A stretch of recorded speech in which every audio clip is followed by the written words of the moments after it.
Welcome to Revitalize and Replant with Mark Clifton, where we equip pastors to take their churches from declining to thriving by pointing them to a new future and a new hope. Join us weekly for encouragement and practical advice in your pastoring journey. So it is the special edition of Revitalize and Replant with Mark Clifton. I'm Dan Hurst. And today we have a guest that we have talked about many, many times. We have. We've talked about you a lot. You haven't been here. But yes. but never had you on the show. We're dealing with somebody who, he's the book review editor for History and Historical Theology at Themelios, the academic journal for the Gospel Coalition. He's published numerous articles for websites, journals, magazines. Dr. Geoff Chang, who serves as the Assistant Professor of Church History and Historical Theology and the Curator of the Spurgeon Library. All that applause is for you. And now get this. He graduated from the University of Texas. That's true. Did you have a football scholarship there? Was that No, I never played football. Then he went to Southern Baptist Theological Seminary. There he had a football scholarship. There you have it. Then he went to Midwestern Baptist Theological Seminary, where he wrote his dissertation on Charles H. Spurgeon's ecclesiology. Mm-hmm. And that dissertation was so good that Midwestern hired him as this assistant professor of church history and historical theology and the curator of the Spurgeon Library, where he professed his love to his wife. Is her name Stephanie? Is that right? Yes. Yeah, okay. Boy, I professed my love for my wife before I got to Midwestern. Oh, I thought it just happened as, But yes. Anyway, Mark, say hello to Dr. Geoff Chang. Hey, Dr. Chang. Thank you for being here. I've wanted to have you with us. We both live in Kansas City. All three of us live in Kansas City. Right. But we decided to come all the way to Atlanta and do this podcast. So we're here at the North American Mission Board. We're here for We're not in the Spurgeon Library. We're not in the Spurgeon Library. That's right. We're in the Annie Armstrong Library. Actually, at Lottie Moon, we actually have a stand-up cardboard cutout of Lottie Moon out there. I'll go bring her in here in a minute, and we can do a really good podcast when she's watching us. So anyway, I have no idea what that means. Thank you for being here at the North American Mission Board as our guest. I have so wanted to have you on. Spurgeon has been such an influence in my life. Even this morning when I brought a struggle to bring a message to the brethren and sisters here in Alpharetta, I concluded the message with a quote from Spurgeon. Such a good quote, by the way. It's a great quote, isn't it? Are there any bad ones? Except the people that credit him with things he didn't say, probably. But no, I appreciate that. I just love him. He's just been such an influence in my ministry and my life. And Dan and I went to William Jewell College back in the day in Missouri. And at that time, the Spurgeon Library was housed at William Jewell, although not many people knew about it. Mm-hmm. But what I want to talk about right now, I just want you to unpack for us Charles Spurgeon. Just you got just what he means, who he was, everything Spurgeon. I just want to drink it all in right now, Jeff. But before we do that, how did you first get introduced to him? Yeah, so prior to coming to Midwestern, I was in pastoral ministry. So I served in Portland, Oregon, at a church, Hinson Baptist Church, for about a decade there as the associate pastor. And as a pastor, you're always looking for good quotes. You're looking for heroes in church history. So Spurgeon really was somebody that I began to read in my seminary days, into my pastoral days. When I was doing my PhD studies at Midwestern, I emailed a kind of mentor friend of mine, Mark Dever. Oh, yeah. And I asked him, hey, what should I work on for my dissertation? Yeah. And right away he said, look at Spurgeon's ecclesiology. Okay.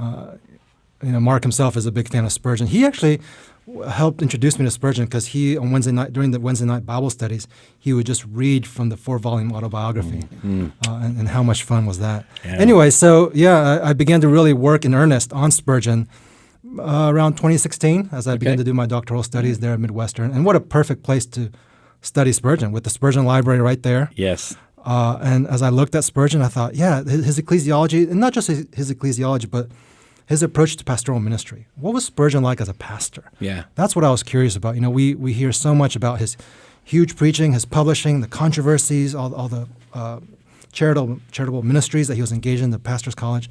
But I really just wanted to look at him as a pastor, because that's what I was at that time. And what I came to find was that he was a Baptist pastor. They're pastoring the largest evangelical church in the world, remaining committed to Baptist convictions about the church and about pastoral ministry. A little bit about Spurgeon. Yes. So he born in 1834, died in 1892, kind of came to age at the height of kind of the British Empire. He grew up in the countryside. His grandfather was a minister. His father was a kind of bivocational minister. Got saved as a teenager around the age of 15.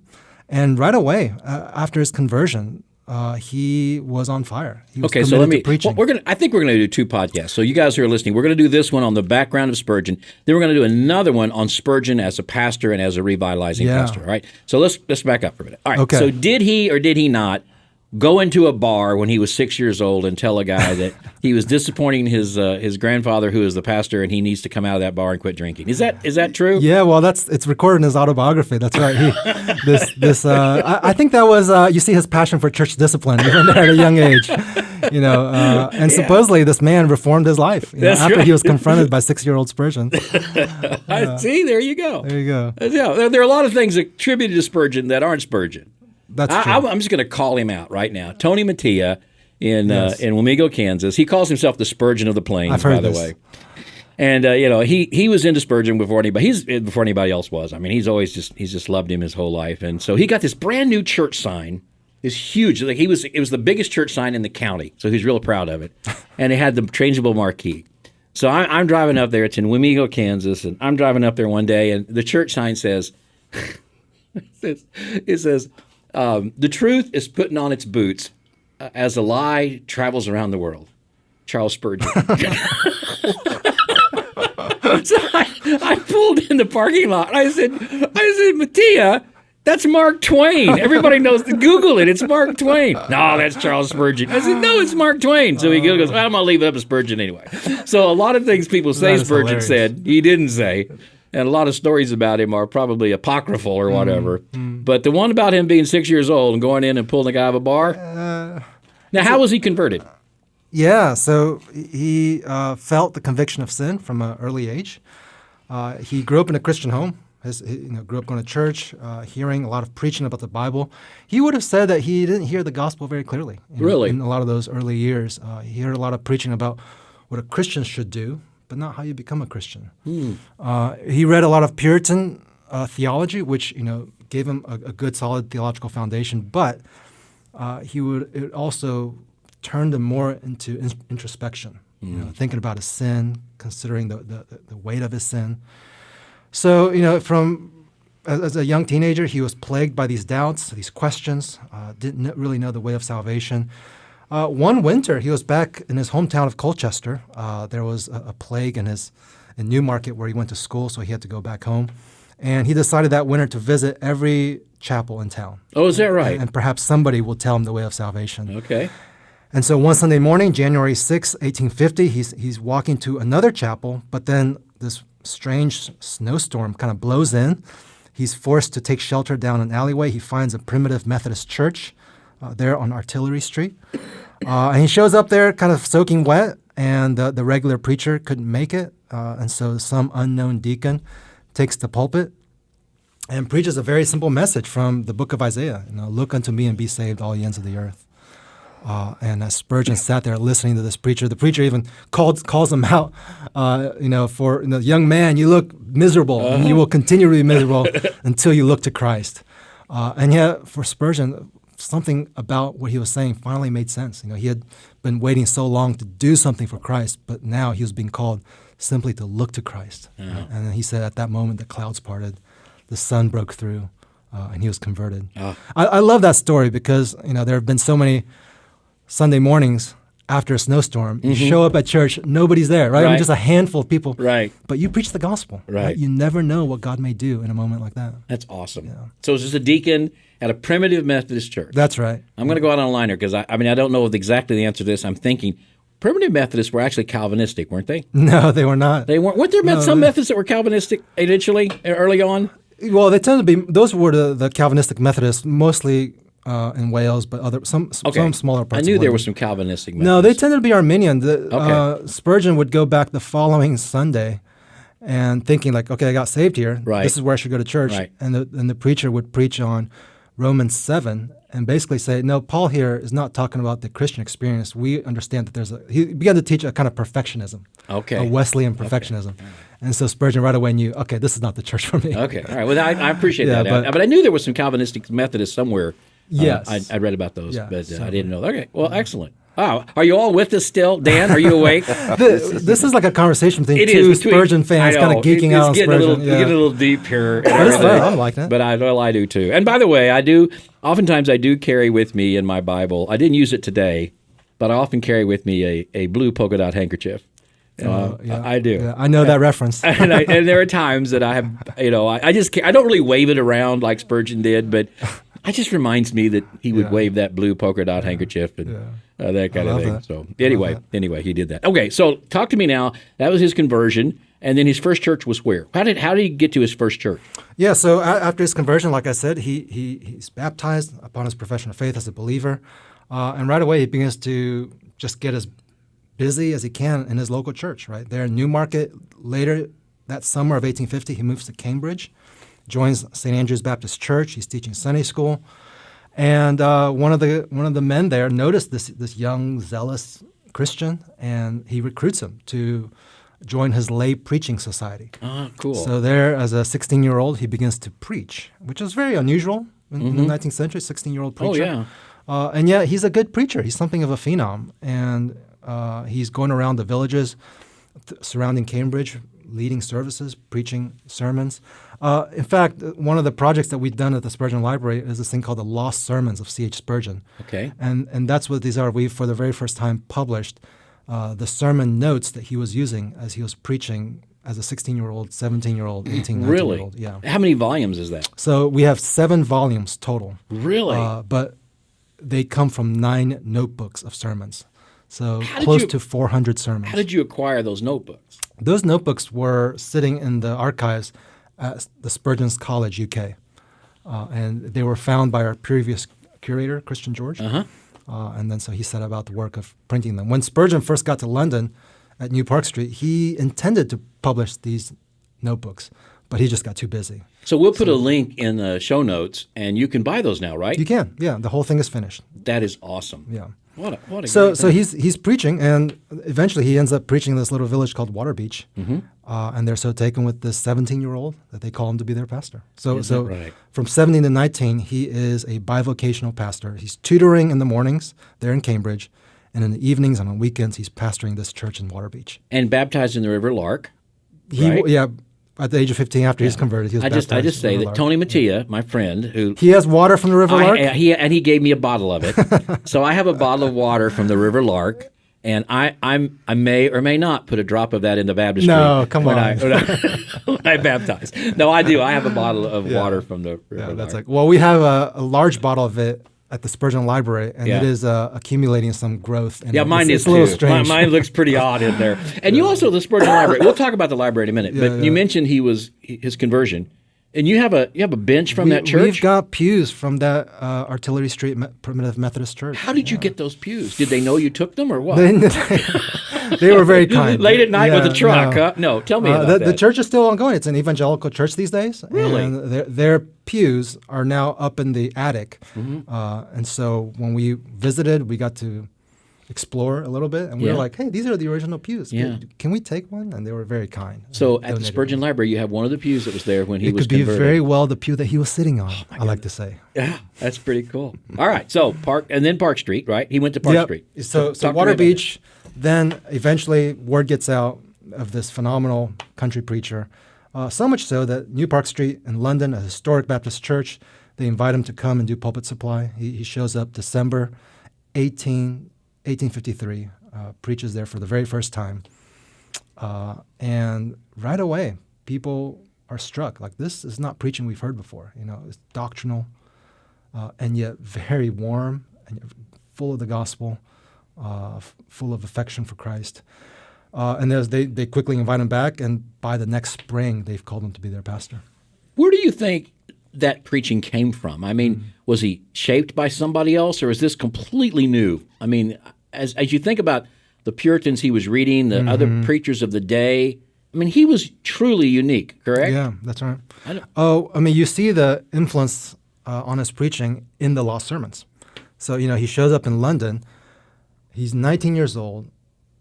By that first Sunday that he's preached in London, he has preached 689 sermons. Really? So just think about it. If a pastor preaches 50 sermons a year, right, 689, that's like 13 years of preaching experience as a 19-year-old. So in those sermons, his doctrine is shaped by men like John Gill, John Owen, Calvin. His preaching style, I think, has been shaped by William Jay, Charles Simeon, right? Some significant preachers of his day and of the previous generation. So, all that has been, and he's just been learning to preach by actually doing it. Right. So, Now, he shows up as an experienced preacher. When did he start to publish his sermons? By 1854, he's been called as a pastor in the spring, and by the fall, the church is starting to fill out. People are coming from all over London to hear him, enough that the Baptist magazines are wanting him to publish his sermons. So he's starting to publish his sermons in the Baptist magazines by the fall of 54.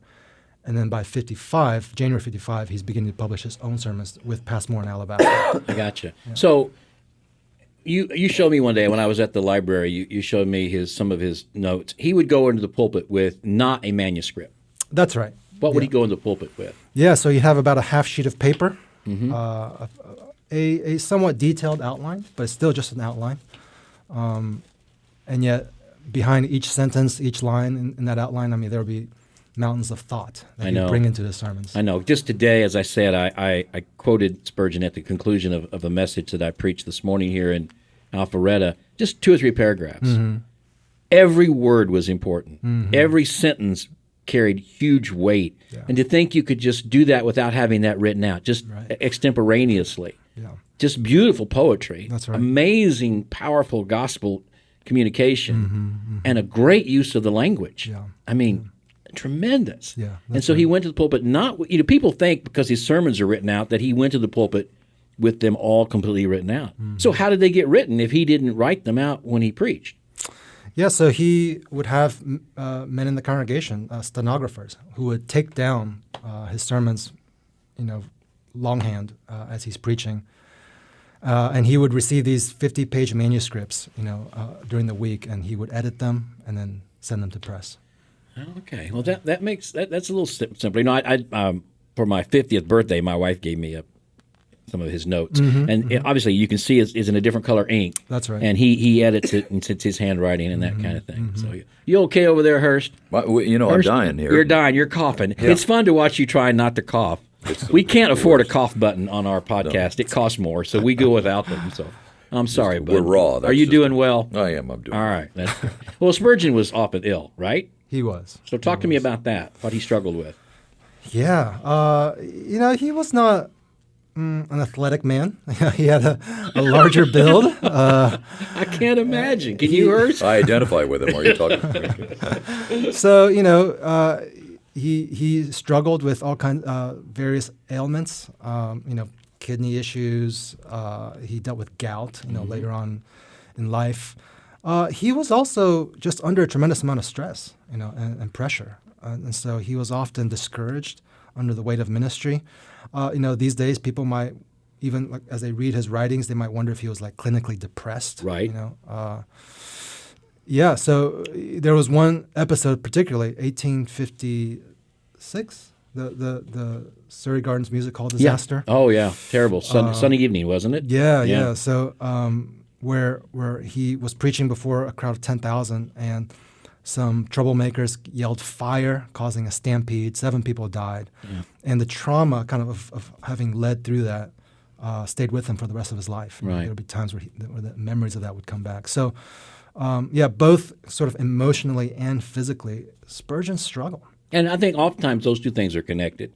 Yes. And a lot of guys who are listening to us struggle with both of those things. Yeah, emotionally, physically, and then connected with that spiritually.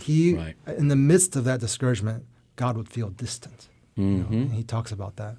And yet it's in those moments where he would preach to himself, where he would remind himself of his hope in Christ. I think it's because of those experiences that Spurgeon came to be one of the reasons why he came to be such a good preacher. because he could preach to those who are hurting. When they would hear him talk, they would hear one who has been through what they've been through. I think that is a lot of what I find attractive in him. I've struggled with depression most of my life, and so I find that very much attractive in him. I know when I was at the library one day, Richard Blackaby was with me on a Sunday morning, and you were so gracious to open up the library. Not that you do that for everybody. Don't be thinking that. But you were so gracious to show up early that morning and open the library so Richard and I could look at it. And you pulled out some unpublished letters that he'd written, sort of partial letters. Right. They weren't even complete. And he was writing a letter on a train. And I read it in his own handwriting, that he was so discouraged and so despondent, he didn't know if he was able to continue. And you don't know who he was writing to. It was just a portion of a letter. Right. But here you have Spurgeon, at the height of his ministry, basically saying all these things were coming upon him so much. And I think, look, discouragement and depression, I know Andy Davis says, is Satan's best tool. And he uses it against, many times, his best leaders. And I think Spurgeon lived with that. But I think you're right. He leaned into it to become closer to Christ, and it was evident in his preaching. Also, if you're going to live like that and you're going to preach that way, there's going to be a price to pay in terms of spiritual warfare. Yeah, that's right. So he left Park Street, and why did he leave Park Street, and then how did he get to the Tabernacle? Well, he didn't leave New Park Street. So the church grew so much that they needed a new building. So he undertook kind of one of the most ambitious building projects in the evangelical world of his day. They built this magnificent new building called the Metropolitan Tabernacle, seated 6,000 people. I mean, the challenge there is what kind of preacher can hold a steady congregation of 6,000 people? And right? So the new Park Street became the Metropolitan Tabernacle. That's right. They just changed the name or changed the whole church? They changed the location, changed the So name, basically... But it was the same congregation. Yeah, but really a new church, new name, new location. Yeah. But the same initial congregation. That's right. All right. Yeah. And so what year was that? 1861. Seated 6,000 people. Seated 6,000. And from there, I mean, the first 7 years there at New Park Street, those were these amazing kind of revival years where they had outgrown their building. So Spurgeon was preaching a lot at different locations, Exeter Hall in London, the music hall, large congregations. Once he gets to the Metropolitan Tabernacle in 61, the ministry really kind of has a new base of operations, and from there, the pastor's college grows, the orphanages come out of that, all the charitable institutions, the preaching So ministry. How many years did he live after they moved to the Tabernacle? Yeah, so he dies in 1892. So 30-ish more years. 30 years, yeah.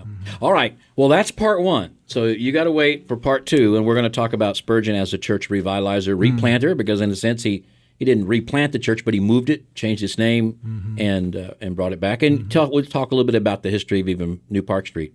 So we'll do that when we come back next week. All right, Dan? All right. Or 2 weeks from now, or whenever we come back. I don't know. Whenever they'll let us come back. Whenever they'll let us come back. All right. That's you've been listening to Revitalize and Replant with Mark Clifton. We've been talking to Dr. Geoff Chang, who is with the Spurgeon Library, curator of the Spurgeon Library at Midwestern Seminary. And we'll continue with him. Fascinating discussion, and one that I think most of us can, at some point, identify with.